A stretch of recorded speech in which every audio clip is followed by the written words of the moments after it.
Segundo Reis 20. Naqueles dias, Ezequias adoeceu de uma enfermidade mortal. Veio ter com ele o profeta Isaías, filho de Amós, e lhe disse: Assim diz o Senhor, põe em ordem a tua casa, porque morrerás e não viverás. Então virou Ezequias o rosto para a parede e orou ao Senhor, dizendo: Lembra-te, Senhor, peço-te, de que andei diante de ti com fidelidade, com inteireza de coração, e eu fiz o que era reto aos teus olhos. E ele chorou muitíssimo. Antes que Isaías tivesse saído da parte central da cidade, veio a ele a palavra do Senhor, dizendo: Volta e dizem a Ezequias, príncipe do meu povo. Assim diz o Senhor, o Deus de Davi, teu pai: ouvi a tua oração e vi as tuas lágrimas. Eis que eu te curarei, e ao terceiro dia subirás à casa do Senhor. Acrescentarei aos teus dias 15 anos, e das mãos do rei da Síria te livrarei, e a ti e a esta cidade. E defenderei essa cidade por amor de mim e por amor de Davi, o meu servo. Bom dia, boa tarde, boa noite, seja qual for a sua hora, o seu momento de leitura, que seja para a honra do nosso Senhor, o nosso Criador, nosso Deus. Estamos no nosso 16º capítulo final do livro Armado para o Combate, do autor Rick Renner. Ele nos traz uma abordagem bíblica a respeito da armadura de Deus. Estamos a lança da oração e da súplica. Primeiro tópico desse capítulo. Até esse ponto, abordamos o cinturão da verdade, a couraça da justiça, a sandália da paz e o escudo da fé, o capacete da salvação e a espada do Espírito. Agora vamos à última peça de armamento que Paulo relaciona em Efésios 6. Paulo termina a sua apresentação sobre a armadura espiritual no versículo 18, quando diz: com toda oração e súplica, orando em todo o tempo no Espírito, e para isso, vigiando com toda perseverança e súplica por todos os santos. Quando estudei esse versículo a respeito da armadura espiritual, fiquei perplexo. Quando cheguei ao final desse texto, fiquei particularmente surpreso pelo que a maioria dos comentaristas e expositores tinha a dizer. Embora todos eles concordassem que o soldado romano tinha 7 peças de armamento em sua armadura, todos eles diziam que a lista da armadura de Paulo estava incompleta, deixando de mencionar mais uma arma, a lança do soldado romano. Fiquei perplexo com a ausência da lança, porque Paulo nos ordena revestir-vos de toda a armadura de Deus. Pensei, se é verdade que a lança não faz parte da nossa armadura, como esses comentaristas e expositores afirmam, então não é possível nos revestirmos de toda a armadura de Deus, porque a lança era uma parte estratégica do armamento de um soldado romano. Concluí que, embora a lança não seja mencionada especificamente pelo nome nesses versículos, ela deveria estar nesse texto. Do contrário, não teríamos toda a armadura de Deus. Então cheguei à conclusão que a lança está incluída como parte desse conjunto de equipamento espiritual. Ela se encontra em Efésios 6:18. Com toda oração e súplica, orando em todo o tempo no Espírito. Chamo essa última arma de a lança da oração e da súplica. Quando você empunha a lança da oração e da súplica, essa ferramenta da oração poderosa é empurrada adiante na dimensão do espírito contra as obras maléfilas do adversário, arremessando com força esse instrumento divino na face do inimigo. Você exerce o poder que Deus lhe deu de impedir que obstáculos importantes desenvolvam-se em sua vida pessoal. Segundo tópico, vários tipos de lança. Paulo chegou à conclusão desse texto sobre a armadura espiritual. Ele tinha em mente a imagem de lanças e arpões romanos. É bem possível que Paulo pudesse olhar para o outro lado da sua cela na prisão e ver onde o guarda romano havia apoiado contra a parede diversos tipos de lanças e arpões de vários tamanhos. As lanças usadas pelo grande e diversificado exército romano variavam grandemente em tamanho, forma e comprimento ao longo de muitos séculos. Essas diversas lanças foram modificadas substancialmente, de modo que o soldado romano tinha todo tipo de lança à sua disposição. As antigas lanças gregas usadas durante o tempo de Homero eram normalmente feitas de madeira de freixo e tinha cerca de 2 metros de comprimento, com uma ponta de lança sólida de ferro no final. Como a lança em si, a ponta de ferro da lança variava muito em sua forma.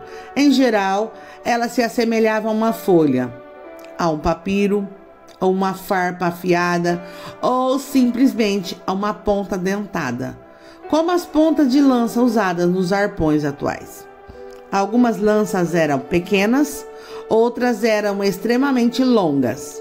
As lanças menores e mais curtas eram usadas para ferir um inimigo de perto, ao passo que as lanças mais longas eram utilizadas para serem lançadas em um inimigo à distância. A maioria dos soldados romanos carregavam ambas as lanças, a curta e a longa. Com a lança mais curta, eles podiam atingir o corpo dos soldados inimigos a curta distância. O que a morte nórbita era essa? Com a lança mais longa, eles atingiam seu adversário com um golpe mortal de longe. Depois de atingir com êxito um inimigo com a lança mais longa, o soldado romano desembainhava sua espada e corria para eliminar o oponente, cortando sua cabeça, enquanto ele estava ferido no chão. Além dessas, havia muitas outras espécies de lança. Por exemplo, durante o tempo do historiador grego Xenofontes, as forças armadas carregavam enormes milhares de lanças. Lanças curtas, lanças longas, lanças estreitas, lanças largas, lanças pontiagudas, lanças cegas, lanças dentadas, lanças de múltiplas lâminas e assim por diante. O soldado comum da infantaria carregava 5 lanças curtas e uma lança longa. De todas as lanças do mundo antigo, os macedônicos usavam a mais longa. A lança que eles usavam em batalha tinha cerca de 7 metros de comprimento, ou a altura de um poste telefônico. Imagine como devia ser estranho usar essa arma de guerra tão comprida. Essa lança exigia que o seu portador fosse incrivelmente forte. Entretanto, essa não era a única lança que os macedônicos usavam. A cavalaria macedônica usava outras lanças que eram muito mais curtas. O exército romano usava uma lança chamada de pilum, utilizada principalmente para lançar em um inimigo à distância. Essas lanças pilum eram empregadas quando uma força oponente vinha atacar a posição fortificada ou o acampamento dos romanos.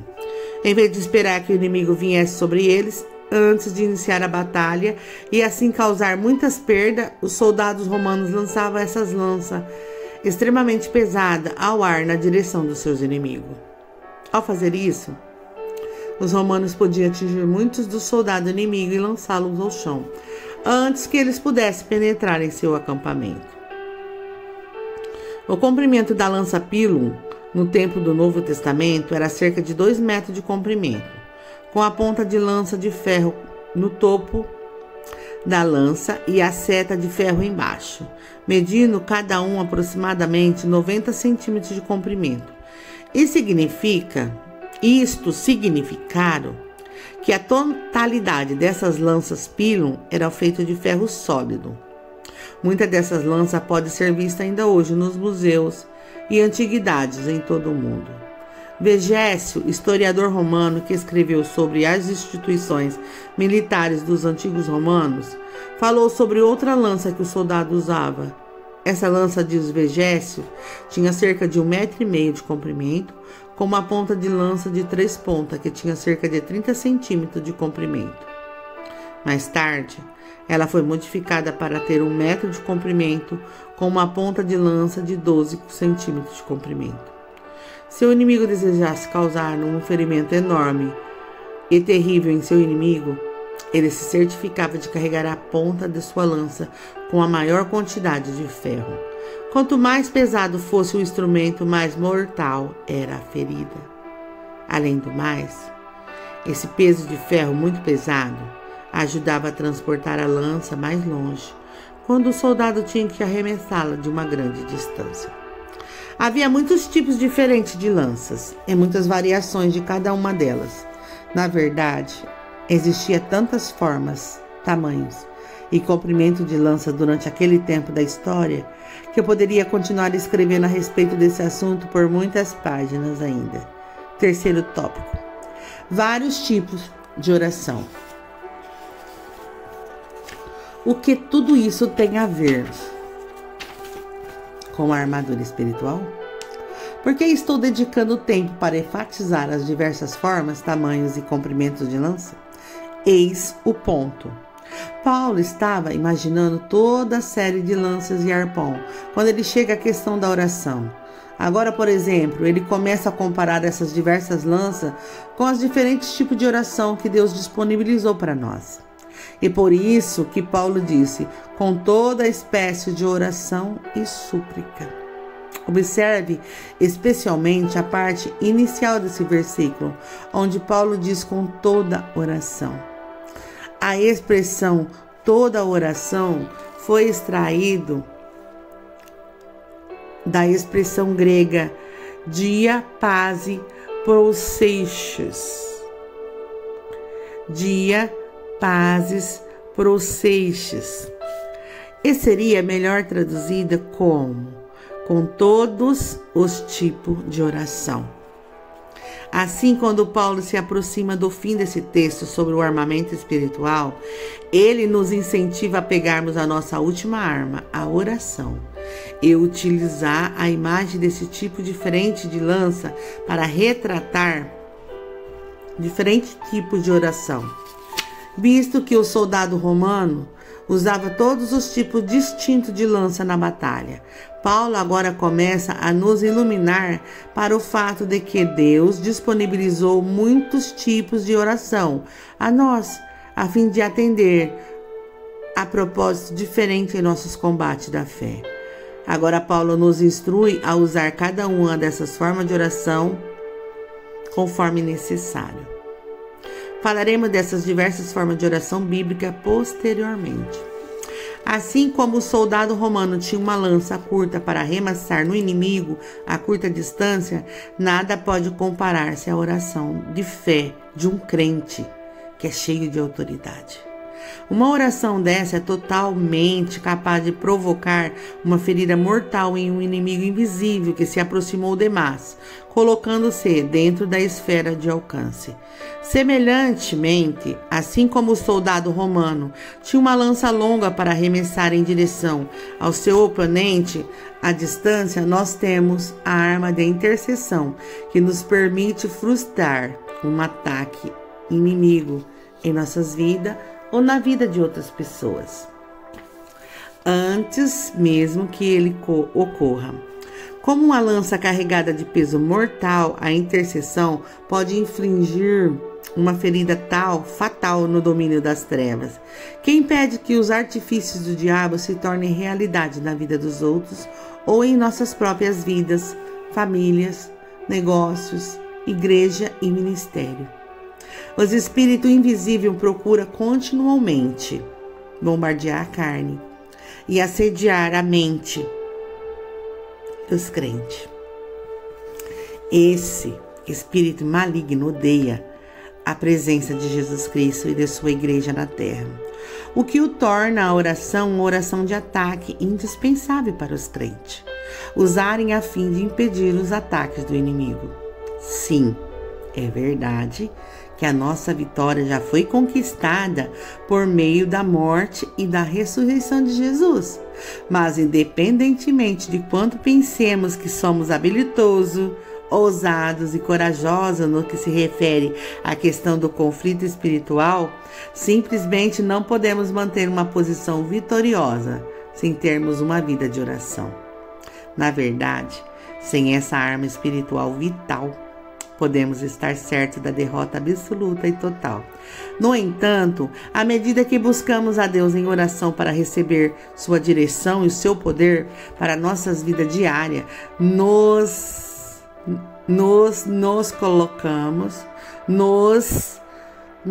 coloca na posição para reforçarmos a vitória triunfante de Jesus Cristo sobre Satanás e demonstrar gloriosamente sua miserável derrota.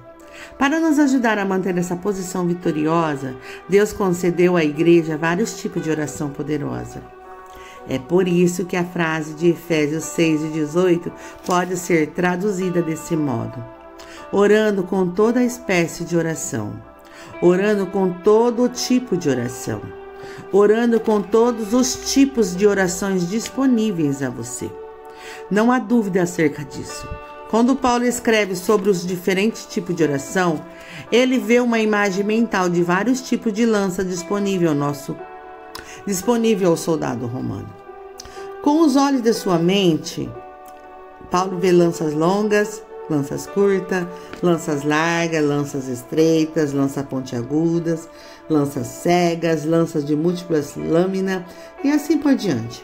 Então ele nos diz: orando com todos os tipos de orações que estão disponíveis a vocês.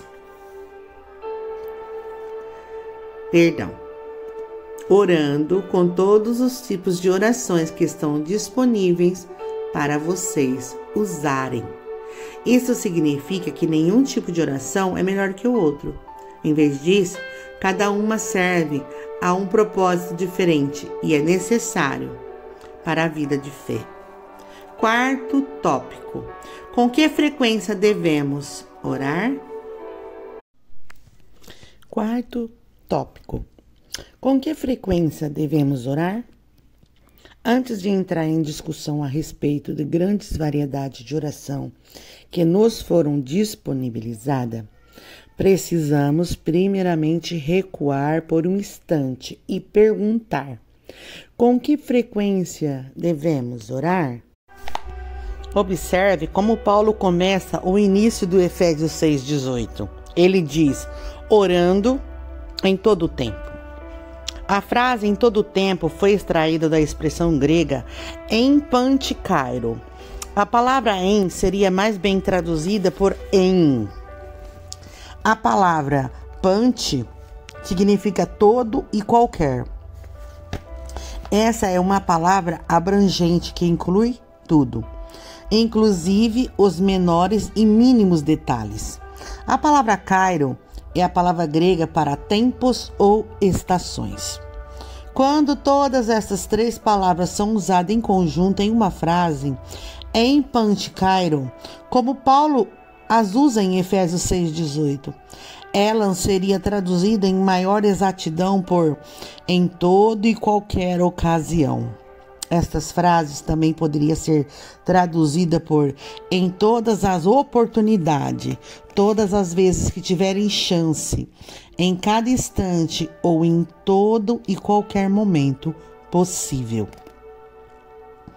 A ideia que Paulo está querendo nos transmitir é esta: a qualquer momento em que tiver a chance, independentemente de onde você estiver ou do que estiver fazendo, em toda oportunidade, em todo instante e em todos os momentos possíveis, agarrem essa oportunidade para orar. Isso nos diz claramente que a oração não é opcional para os cristãos que levam a sério a sua vida espiritual. Infelizmente, porém, a oração é a peça do armamento mais ignorado pelo corpo de Cristo hoje. As pessoas acham mais empolgante falar sobre o escudo da fé, a espada do Espírito ou a couraça da justiça do que falar sobre a oração. Porém, a lança da oração e da súplica é igual em importância a essas outras peças de armadura. A oração faz parte do nosso equipamento espiritual. Na verdade, essa peça de armamento é tão crucial que Paulo nos incentiva a usá-la continuamente e habitualmente, em todos os momentos possíveis. Quinto tópico: 6 tipos de oração para o cristão. Paulo diz: com toda oração e súplica, orando em todo o tempo no Espírito. O Novo Testamento usa 6 palavras gregas diferentes para falar de oração, que estão disponíveis ao nosso uso. Algumas fontes podem enumerar mais que estas 6. Entretanto, essas palavras adicionais têm a ver principalmente com adoração ou são palavras de oração que eram usadas somente pelo Senhor Jesus Cristo. Deus concedeu 6 tipos específicos de orações que pertencem a nós como cristãos. Cada uma dessas 6 formas de oração é diferente das outras, bem como os múltiplos tipos de lanças romanas variavam um dos outros. Cada forma de oração também está continuamente à nossa disposição para ser usada em nosso combate da fé. Os tipos básicos de oração encontrados no Novo Testamento pode ser classificada como segue. Primeiro, a oração de consagração. Segundo, uma oração de petição. Terceiro, uma oração de fé ou de autoridade. Quarto, oração de ações de graça. Quinto, oração de súplica. Sexto, oração de intercessão. Vamos ver em maior profundidade cada uma dessas diferentes formas de oração. Primeiro, a oração de consagração. A palavra mais comum para oração no Novo Testamento foi extraída da palavra grega proseuche. Essa palavra específica em suas diversas formas é usada aproximadamente 127 vezes no Novo Testamento. É exatamente essa palavra que Paulo utiliza em Efésios 6,18, quando diz: com toda oração e súplica, orando em todo o tempo. Em ambos os casos, a palavra oração foi extraída da palavra grega proseuches. A palavra proseuche é um composto das palavras pros e euche. A palavra pros é uma preposição que significa face a face. Já vimos essa palavra empregada em João 1:1 para retratar o relacionamento íntimo que existe entre os membros da divindade. Esse versículo diz: no princípio era o verbo estava com Deus. A palavra com foi extraída da palavra pros, usando essa palavra para descrever o relacionamento entre o Pai e o Filho e o Espírito. Entre o Pai e o Filho, o Espírito Santo está nos dizendo que o relacionamento deles é um relacionamento íntimo. Um tradutor o traduziu assim: no princípio era o verbo estava face a face com Deus. A palavra pros também é usada em Efésios 6:12, para retratar o nosso contato próximo com os espíritos demoníacos invisíveis que se organizaram contra nós. Quase em todo lugar onde é utilizado no Novo Testamento, a palavra pros traz em si a ideia de um contato próximo, direto e íntimo com outras pessoas. A segunda parte da palavra proseuches foi extraída da palavra euxis. A palavra euxis é uma palavra grega antiga que descreve um desejo, oração ou voto. A palavra euxi era usada originalmente para retratar uma pessoa que faz algum tipo de voto a Deus por causa de uma necessidade ou desejo em sua vida. Esse indivíduo fazia um voto para dar-lhe algo de grande valor a Deus em troca de uma resposta favorável à sua oração. Um exemplo perfeito disso pode ser encontrado na história de Ana, a mãe de Samuel. Ana desejava profundamente um filho, mas não conseguia engravidar. Com grande desprezo e angústia do coração, com grande desespero e angústia de espírito, ela orou e fez um voto solene ao Senhor. 1 Samuel 1:11 e o 19 e o 20 também. E fez um voto dizendo: ó Senhor dos exércitos, se tu deres atenção à humilhação da tua serva, te lembrares de mim e não te esqueceres da tua serva, mas lhe deres um filho, então eu o dedicarei ao Senhor por todos os dias da sua vida, e o seu cabelo e a sua barba nunca será cortado. Na manhã seguinte, eles, Ana e seu marido Eucana, se levantaram e adoraram o Senhor. Então voltaram para casa em Ramá. Eucana teve relação com sua mulher Ana e o Senhor se lembrou dela. Assim Ana engravidou e no devido tempo deu luz a um filho. Em troca por receber o precioso presente que era esse filho, Ana fez um voto que o seu jovem menino seria dedicado à obra do ministério. Tecnicamente, esse era um euxi, pois assumindo esse compromisso, Ana deu o seu bem mais valioso e precioso a Deus em resposta à sua oração ter sido atendida. Com muita frequência, as pessoas que buscam uma resposta à oração ofereciam a Deus um presente de ação de graça antecipado. Essa era a maneira de liberarem sua fé na bondade de Deus e de agradecer a Ele pela sua resposta favorável ao seu pedido de oração. Antes que uma pessoa verbalizasse a sua oração, ela levantaria um altar de comemoração e oferecia um sacrifício de ação de graça nesse altar. Essa oferta de louvor e ação de graça era chamada ofertas motivas, derivados da palavra voto. Essas ofertas votivas, era semelhante a uma promessa, pois foi prometido por essa pessoa que se sua oração fosse atendida, ela voltaria a dar novas ações de graças a Deus.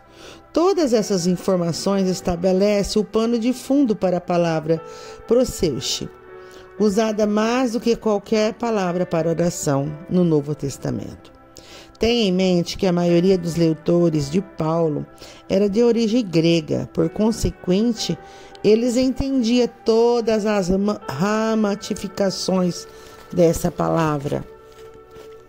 Que retrato da oração nós temos aqui? Com certeza, ele nos diz diversas coisas importantes sobre o assunto. Primeiro, a palavra proseuche nos diz que a oração deveria nos colocar face a face com Deus e olho no olho com Ele em um relacionamento íntimo. A oração é mais do que um ato mecânico ou uma fórmula a ser seguida. É um veículo que nos ergue a um lugar no espírito onde podemos desfrutar de um relacionamento íntimo e próximo com Deus. A ideia do sacrifício também está associada para essa palavra, oração. Ela retratava um indivíduo que desejava tão desesperadamente ver o seu pedido de oração atendido que estava disposto a entregar tudo o que possuía em troca de sua oração atendida. E isso descreve claramente um altar de sacrifício e consagração em oração, onde a vida de uma pessoa é inteiramente rendida a Deus. Embora o Espírito Santo possa convencer o nosso coração de áreas que necessitam ser rendidas ao seu poder santificador, Ele nunca tomará essas coisas de nós à força. Assim, essas palavras específicas para a oração apontam para um lugar de decisão e consagração, um altar onde votamos livremente entregar nossas vidas a Deus em troca da sua vida. Pelo fato de que a palavra proseite tem a ver com esse conceito de entrega e sacrifício, isso nos diz que Deus, obviamente, deseja fazer mais do que meramente nos abençoar. Ele quer nos transformar. As ações de graça também eram partes vitais dessa palavra comum para a oração. Portanto, sabemos que, quando oferecemos uma oração genuína com fé, nunca devemos deixar de agradecer a Deus antecipadamente por ouvir e atender às nossas orações. Logo, a palavra grega proseites se refere a muito mais do que a fazer um simples pedido de oração.